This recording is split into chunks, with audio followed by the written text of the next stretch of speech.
Fortress of Solitude Level 10 Geek Lair. My name is Greg, and I'm a gamer. Not just any gamer, a legendary level 99 boss battling champion. My console, my trusty sidekick, my room, my Fortress of Solitude complete with pizza crust fortifications and empty soda can defenses. Sunlight, my nemesis, fresh air, suspicious, going outside, only when absolutely, positively no other option necessary, which thankfully wasn't often. My days were filled with epic quests, daring raids, and saving the digital universe from certain doom. Real life? Totally overrated. Who needs sunshine when you've got high-def graphics? Who needs exercise when you can outrun zombies with a flick of the joystick? Life was good. Or so I thought. Game over, kaboom, reality bites back. It started with a flicker, then a spark. Suddenly, my trusty console, my digital window to adventure, was shooting flames like a dragon on a caffeine bender. Turns out, neglecting to dust for 3 years straight isn't great for electronics. Who knew?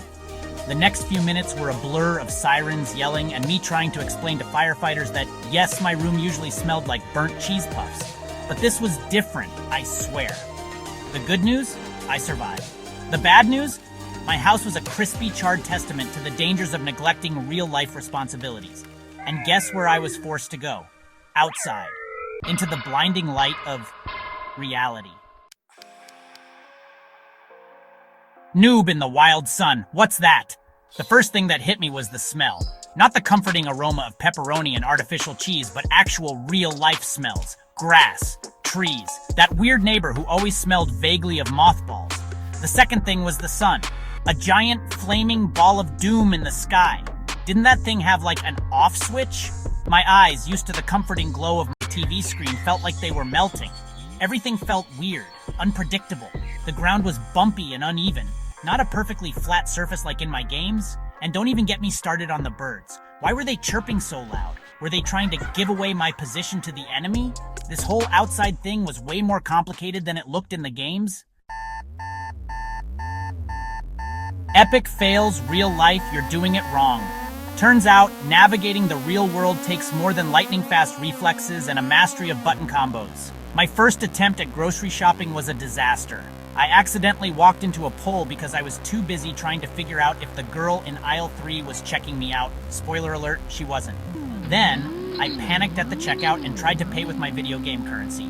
Let's just say the cashier wasn't impressed.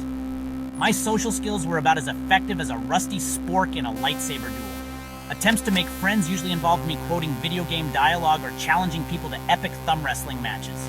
Unsurprisingly, I wasn't exactly swimming in popularity points. Real life was kicking my butt, and I was starting to miss the good old days of battling digital dragons from the comfort of my couch. Level up, finding my outdoor quest. Just when I was ready to give up and become a hermit in my aunt's basement, she had decent Wi-Fi at least, something weird happened. I was wandering through the park, grumbling about the lack of save points and power-ups, when I saw a group of kids flying drones. Not just any drones, though. These things were zipping through the air, pulling off insane stunts, like something out of my favorite racing game. Intrigued, I cautiously approached, my inner geek battling my usual social awkwardness. To my surprise, they were actually pretty cool. They showed me the ropes, let me try out their drones, and even laughed at my admittedly terrible jokes. For the first time since my house went up in flames, I felt a spark of excitement that had nothing to do with pixels or polygons.